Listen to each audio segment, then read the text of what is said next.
your hosts, Eric and Chris Martinez. We have the wonderful, the one and only Laurin Conlin as our guest today. We are excited. She's doing some awesome things within the industry. She's a badass. So, Laurin, how are you doing today? I'm great. Thank you guys for having me. It's a pleasure, and I'm very excited to be on the podcast. You're very welcome. It's an honor. So what we usually do, Laurin, with like these podcasts is we first want to always know like our guests is like, background, kind of summarize what your story is. We think that's very important. So can you tell us briefly who Laurin Conlin is and what your story is? Okay, so first I'm an owner of Loco Fit LLC, which is a online nutrition consultation training kind of company. So I have that. I just finished my master's. I now have my bachelor's and my master's in exercise science. I also finished my graduate research, which was not in exercise science, but it was actually more weight loss, weight regain, and eating behavior type stuff. And we were presenting that abstract soon, so that'll be out, hopefully published within this year. And an IFBB Bikini Pro. So I competed as an NPC figure competitor before that, but now I'm a Bikini Pro. And I also, what else? Is there anything else? There's more. I just graduated from USF, but I'm going to still be working in Dr. Bill Campbell's lab because as a research associate, that's my new title, basically coming up with research design because we have female physique enhancement research that we're really interested in. So I can kind of add perspective to that. Gotcha. Awesome. And we met Dr. Bill Campbell. He's an awesome guy. He is. Yeah, he's the best mentor I could have ever asked for. Yeah, so shout out to him. Yeah, shout out to Campbell. Yeah, so I want to know personally, why do they call you Loco? What makes you crazy?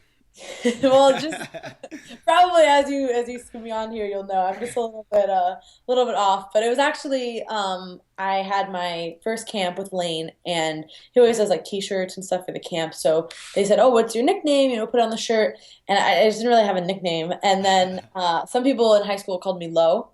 And then my last name's Conlin, and so I was like, well, my only nickname has been Low, so I guess you could put Low on a shirt. And then he was like, well, what about Loco? So it actually works really well, and then it took off as far as like my nickname within the industry and my my business name, everything. So it's thank you, Lane. Awesome. Okay, well, now Cool, we that understand. makes sense now. Yeah.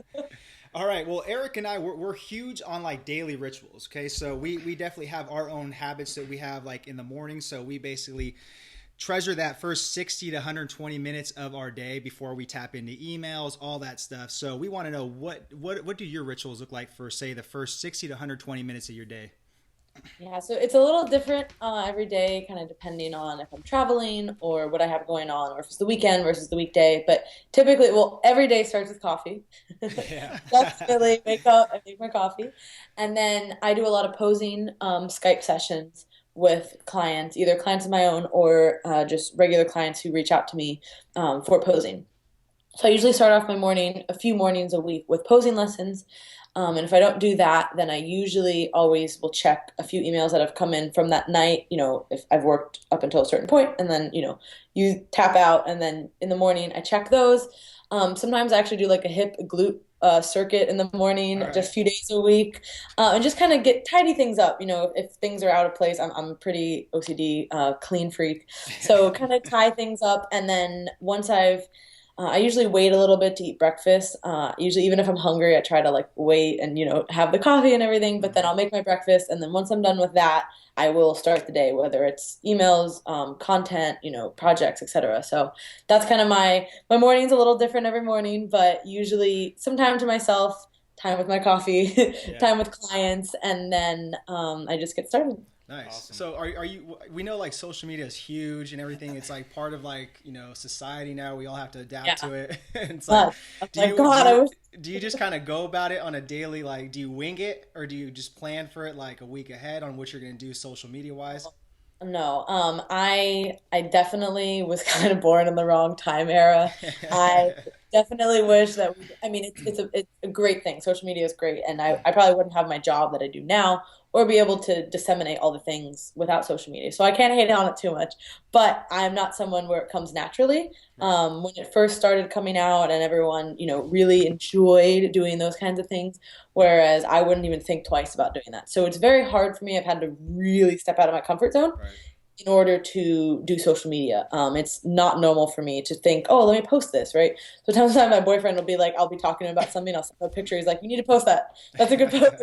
He has to keep on top of me, and I'm like, Yeah. "Wait, what are you talking about?" Or you see all the videos and stuff that people are like super candid, and like that's just not me. So Oh yeah. it's been an adjustment, and I do plan as far as like videos and stuff. I that's a little bit more planned because if I come up with topics, sometimes I'll film them all like at once, a few in a row, and then I'll edit them and then release them later. But it's not really super structured. I just do try to post semi frequently, but I'm getting better. It's like But a job, another job itself. yeah, and I honestly like that's how I took it more seriously because I started thinking of it as this is part of my job, and if I'm going to work on myself and my brand and use this as a platform for my image and what I'm trying to say, then I do need to take it seriously like a job. So Right. it's better when you look at it in that perspective. Um, Absolutely. and not to Gotcha. say like my social media is all like that kind of stuff. Obviously, I have things in there too, but Yeah. it's definitely content driven. Gotcha. Now, are you on Snapchat? No, not You, yet.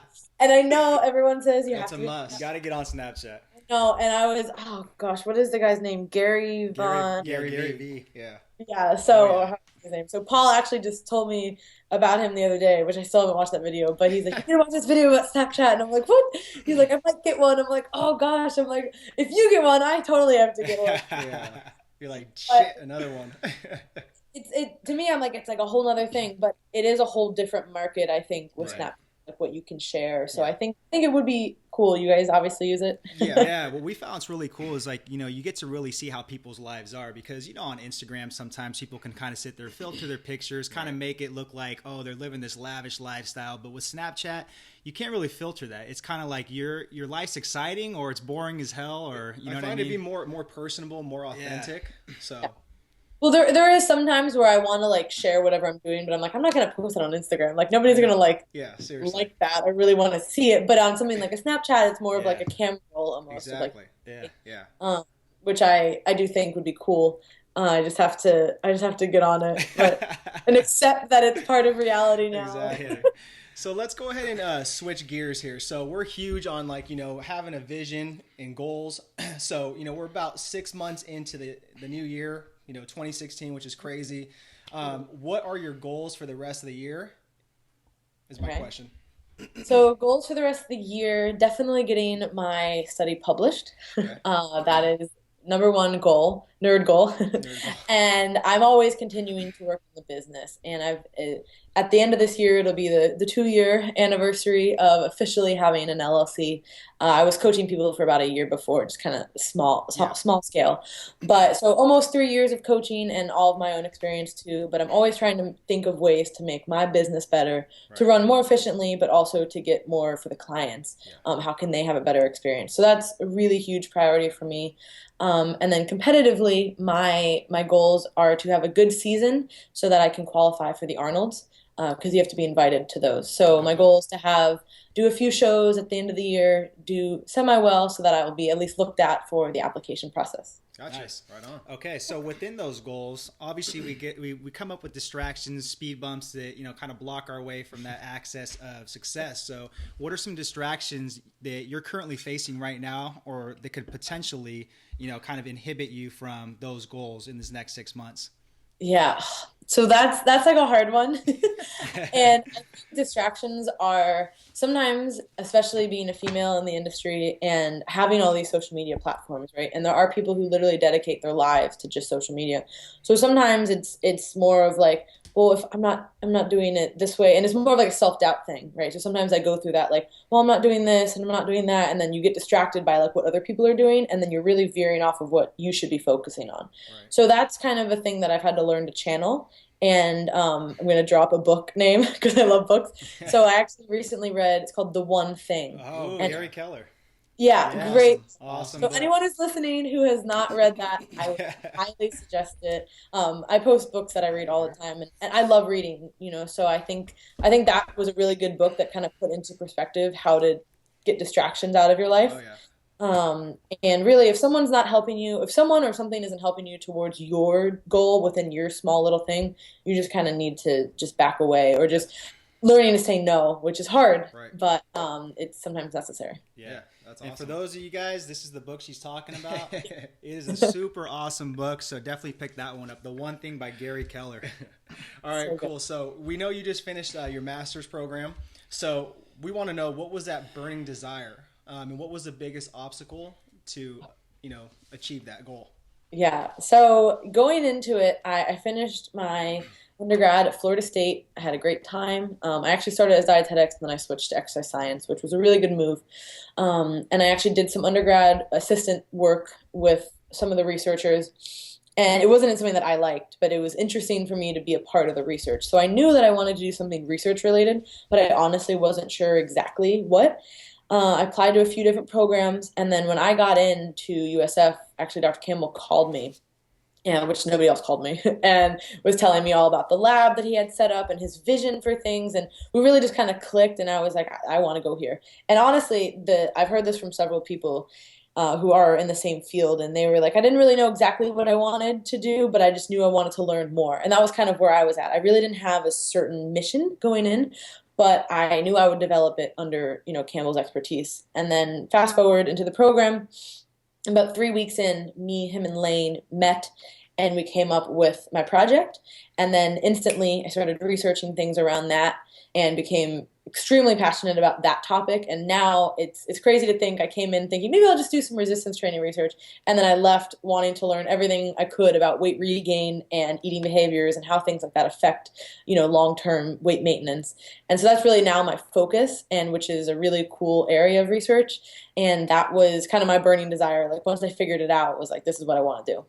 The biggest obstacle was the IRB, which is like the ethics board for us, for anyone who doesn't know what that is very challenging at large public universities. So it's super tedious, super slow, and the process was agonizing. Months of going back and forth with changes, and then just, it was just a very, very hard process to the point where I was like, I'm not going to get this done. It's never going to get approved. Like I'm not going to do this. And my study was very long, so I had a certain time point, like I couldn't keep pushing it back. So I was like, I'm never going to do this. I'm going to graduate. So I was really freaking out, and honestly, it was just like, I'm going to throw in the towel. But really glad I didn't, obviously. But that was the hardest thing. So anyone who's going to grad school and wants to do their own research, know that the ethics boards are usually very challenging. um, but that is just part of it, and I got better from it. So. Gotcha. Nice. So let's say if you were to just go back 5 years from now, would you have still just, after going through the process, would you have changed your mind and not done a master's program? Oh no, I definitely. You mean after I graduated? Yeah. Like, Yeah. no, I totally wanted to do. Okay. I knew I wanted to do at least a master's. I've toyed around with PhD for a while, but that is a much larger commitment than a master's. Gotcha.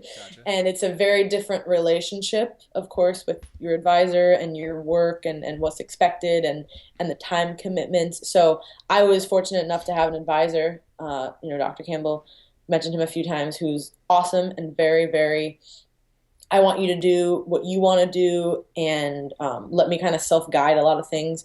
And we learned a lot from each other, but I wasn't very in charge of my own project, which is not normal. So I got very lucky. And, so it's a lot to weigh on my mind as far as PhD, but I would not regret at all doing my master's. I'm so happy I did it. Awesome. Nice. Awesome. Cool. So can you maybe tell us a little bit about like what your project was like specifically about? Was it with like, regaining weight Yes, loss? so I can Was that? talk about the methods in a week. The abstract will be out because I will be talking about it at the ISSN. Nice. So I believe that the abstracts are actually posted on the website. So I'll be talking about it, at the conference, and it'll also be online for everyone. Cool.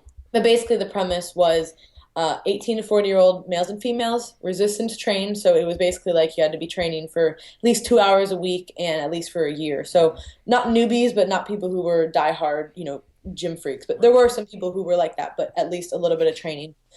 They came in and they were randomized to either a meal plan or a macro-based deficit. Okay. So everyone was in a deficit in regards to what they came into for their intake. So everyone had different numbers, but they were all in the same deficit per se. And then, so either meal plan or macros. we're calling, inclusive or exclusive is a lot in the literature, how it's Okay. talked about. So we looked at body composition, metabolic rate, psychological analyses through a questionnaire, and then salivary leptin, which I would not recommend to anyone doing that ever. But live and learn, right? So we tested them at baseline, and then we did a 10-week diet, and we tested them twice in that period, and then there was a 10-week post diet. And the 10-week post diet was simply do whatever you want, but come back for testing. Mm-hmm. So I was really interested to see, does how somebody diet affect how they regain weight? Yeah, gotcha. And is there a relationship? Is there not? And there is, to my knowledge, no research that looks at in an intervention-based research a meal plan versus macros. There's a lot of psychological talk about more flexible dieting versus less flexible, which again is not flexible dieting how we know it, like macro tracking. It's just a more flexible approach.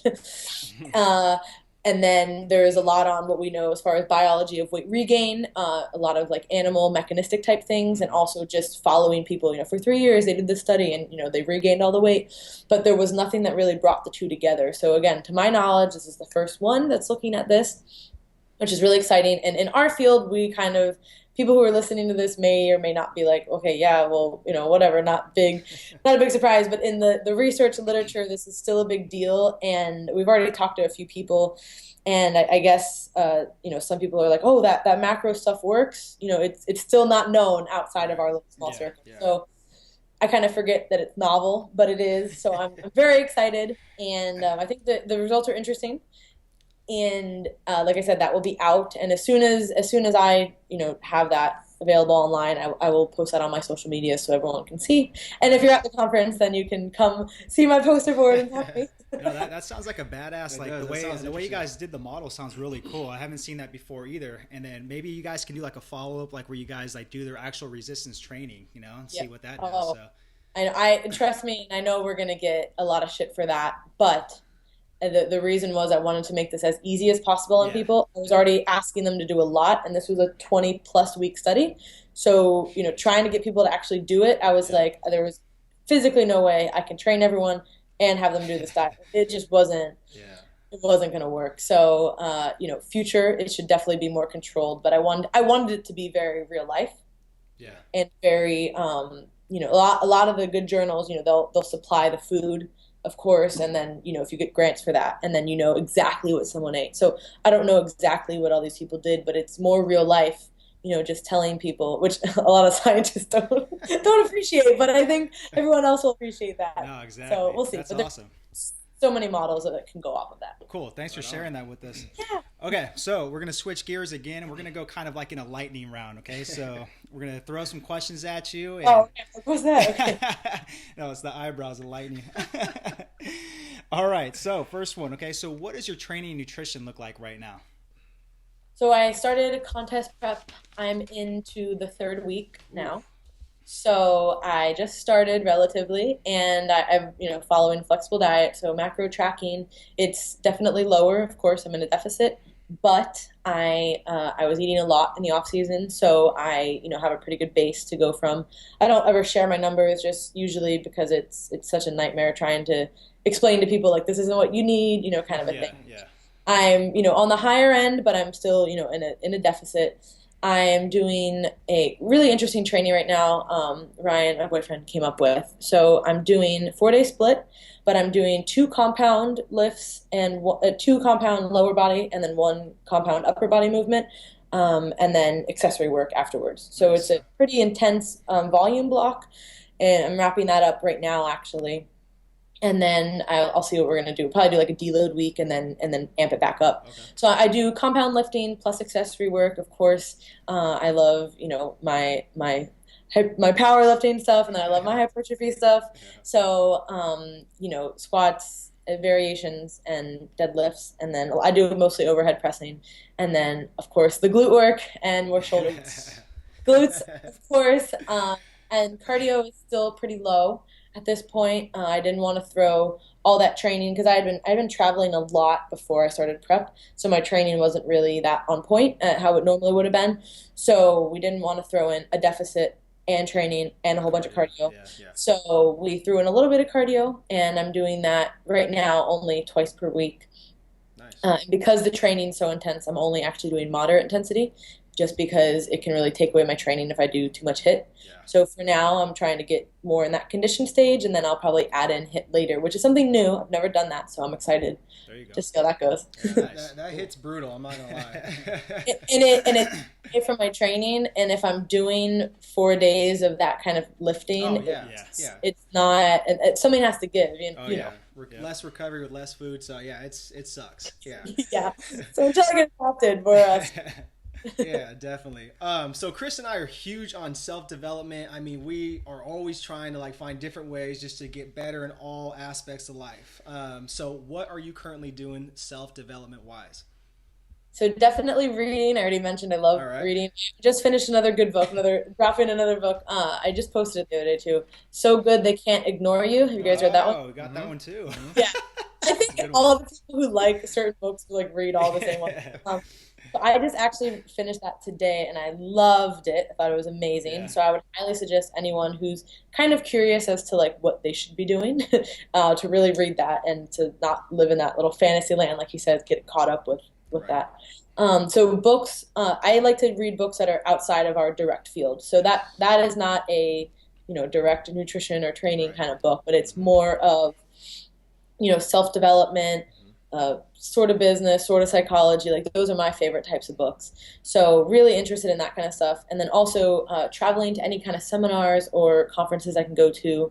I really think that you can learn anything from anyone, even if you don't believe in everything they say. I think that you can take something away from a lot of people.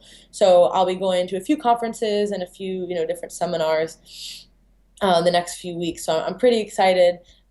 Most notably this weekend, I'm going to the Ed Cohn seminar, Tampa, which I'm super pumped about, because he's obviously a legend. So learning from him, and then the next week follow that by an ISSN conference, So there's just different, trying to do that, and really for self-development too. If you can travel, it's always really good. 100%.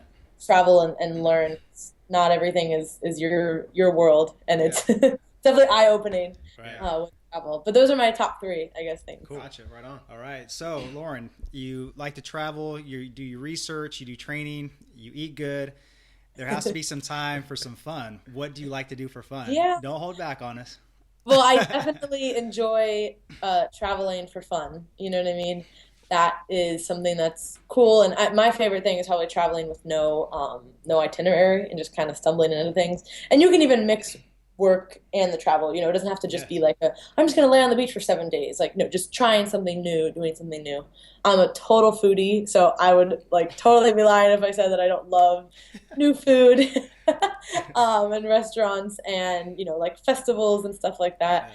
And just really like trying new things, and I've been so, school has been a big part of my life, obviously the past 6 years. So really now that I'm in my more adult life and working life, I hope to be able to explore more things. And also with competing, the IFBB, I'm very lucky that they have a lot of pro shows that are international. Nice. So my goal is to hopefully, as I become a better competitor, more well-known, get to travel, across the world and just go to different places to do what I love as far as competing, use that as a platform, but also travel, explore, reach out to people. So yeah, that's awesome. So okay, so you mentioned you love traveling. So give me 2 destinations that if you just had to pick today, someone's like, hey, I'm gonna give you a free ticket to these 2 places, where would they be? Definitely go back to Australia like ASAP. It was by far the best place I've ever been. Dang, keep hearing good things about that. Keep hearing about it. Honestly, like I love it. There's just no comparison. So and I met really great people, so that of course made it better. You know what I mean? But Australia for sure. I would go back to Melbourne right now. And then as far as like out of the country, I've always wanted, and this is like total vacation, I've always wanted to go to Tahiti or Fiji or somewhere like, the overwater bungalow extravagance. So that's definitely, there's no, work involved. That would be like a total fun vacation, but definitely go there. And I keep seeing things pop up with like Canada that look amazing. So I haven't really explored Canada, so I'd love to check that out. Right on. There's too many places, huh? I know, seriously. I know. I need more shows so I can make an excuse to travel. Or presentations or something, right? Yeah, exactly. Gotta get invited to these places. Yeah. All right. So next question. So what are you most grateful for right now? So grateful. Another book. Oh gosh, I'm gonna sound like the biggest book nerd.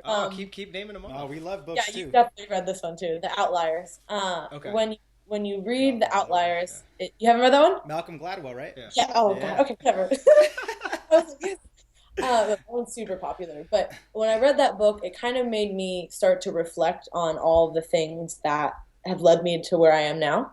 And, I like to think introspectively about stuff like that, kind of like hippie thoughts. But so I really am grateful for the people in my life because everything that from, my whole childhood up until now has meant something, right? So I was very grateful. My family supported me through my schooling and so that I could actually focus on school and not really worry, about work as much. So very, very lucky that in my undergrad, I got to do that, right? Which led me to be able to do research, which ignited that passion, and then led me to be able to compete, which then led me to Lane.